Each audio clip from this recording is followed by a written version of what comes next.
Jadi ini enten cerita yang sekaligus menginspirasi saya. Maksudnya gini, saya tuh nggak pernah mengaktifkan hak cipta video dan lain sebagainya, itu pasti ada alasannya. Gini loh, sampean itu kan umatnya Kanjeng Nabi Muhammad, sama dengan saya kan, itu berarti mendapat hak yang sama untuk mengetahui hukum. Jadi saya tuh nggak pernah mengaktifkan atau melarang orang untuk meng-share, itu silakan. Masalah hak cipta itu saya nggak peduli. Maksudnya gini, Imam Malik, sekelas Imam Malik itu pernah, Imam Malik pendiri madhab Maliki, beliau itu pernah mengarang kitab. Lalu kitab itu kan tersebar akhirnya di zaman beliau. Ini ceritanya ada di Ihya Ulumuddin juz 1, manaqibnya Imam Malik, Muqaddimah. Beliau itu pernah mempunyai karangan kitab. Setelah kitabnya menyebar, itu ada salah satu orang yang memalsukan nama beliau. Maksudnya gini, kalau di kitab kan ada mu'alif, nama pengarang. Nah itu nama mu'alif oleh salah satu orang di zaman dulu itu dihapus, diganti namanya sendiri. Berarti kan seolah-olah yang menulis bukan Imam Malik karena ada pemalsuan nama. Nah akhirnya ketahuan oleh muridnya Imam Malik, itu ketahuan, lalu muridnya aku melapor ke Imam Malik bahwa ada pemalsuan kitab beliau. Hanya masalah nama mu'alif, masalah isinya tetap asli. Jawabannya Imam Malik gimana? Jawabannya Imam Malik itu lanu bali, saya tidak peduli.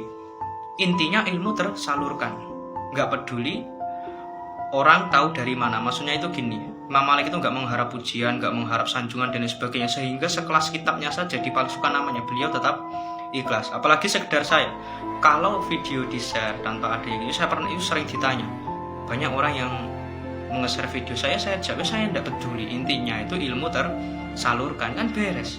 Soalnya gini, sampeyan kali kulon itu sami-sami umatnya Kanjeng Nabi itu mempunyai hak yang sama untuk mengetahui hukum. Jadi kalau demikian sama nanti bisa ikhlas dalam masalah nasrul ilmi atau membagikan ilmu, kan selesai. Nggak sumpah akhirnya yang muridku nyantai-nyantai mawon. Bismillahirrahmanirrahim. Ini sama tak ajari tasawuf itu gini, sampean nyawang iki masalah maksiat moto, maksiat yang dilakukan dengan anggota tubuh berupa mata.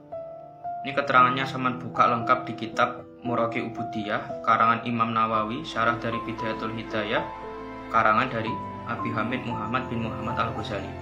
Sama gini, melihat wanita ajnabiyah atau lain mahram dengan syahwat itu dosa kan? Itu piye-piye semua ulama mengatakan itba'un nadhr lin nisa kuwi dosa. Tapi zaman kalau mau belajar tasawuf itu gini, sampeyan melihat orang lain, panjenengan melihat orang lain dengan nada merendahkan. Maksudnya gini, sampeyan ketika melihat orang, itu yang terbersit di pikiran langsung, wah wong iki ra iso apa-apa, wah wong iki wong elek, wah wong iki wong fasik dan lain sebagainya. Aku ya dosa, Pak.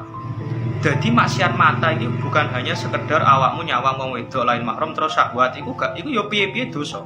Tapi sampeyan nyawang wong liya dengan nada merendahkan ya dosa. Contoh gini, sampean ketika melihat orang lain itu terbersit di pikiran, wong iki ra tau nang masjid, wong iki ra tau poso, wong iki turu salate sering lali. Ki yo dosa, Pak.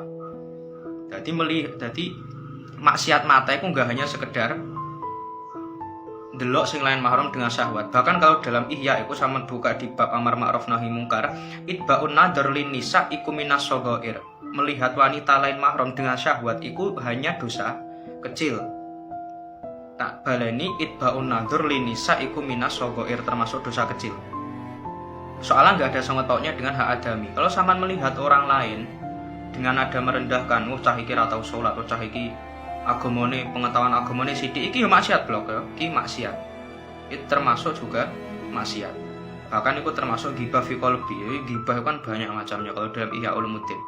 Jadi biasanya sama saya sering nang masjid, yang sering poso iki rungokno tenan.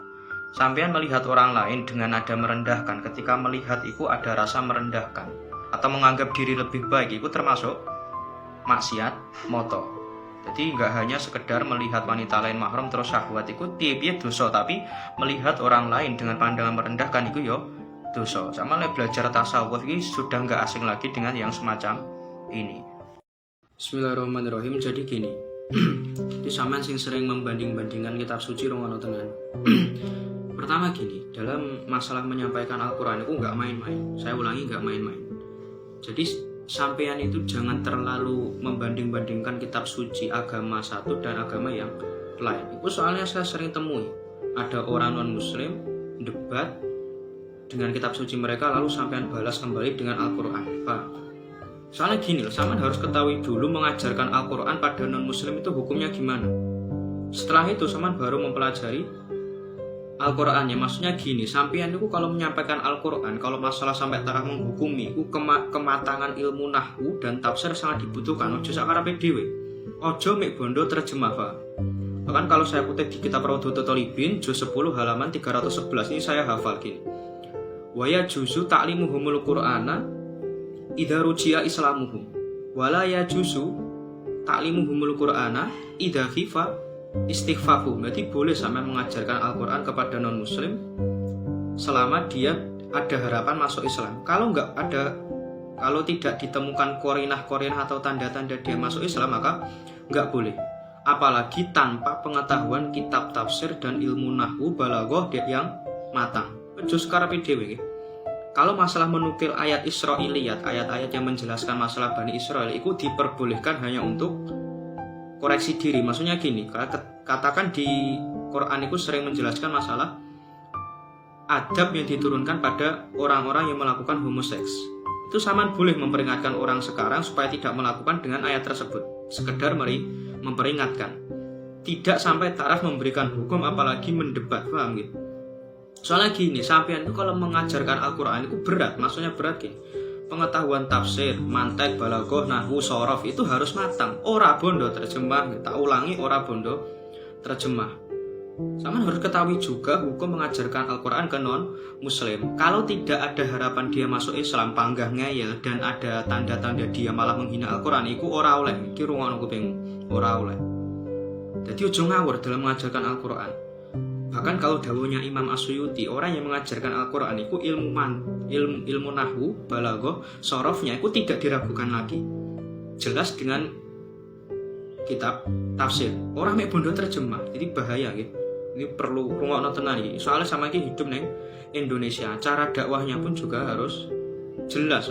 Wong kafir itu gak, atau orang non Islam, kalau dalam Islam syariatnya disebut kafir. Zaman Rasulullah dulu. Kalau sekarang itu lebih disebut non muslim. Mereka itu nggak baca kitabmu kan, nggak baca Quranmu, nggak baca Fathul Mu'inmu dan sebagainya. Sama itu harus dakwahnya menggunakan akhlak. Irungokno tenan.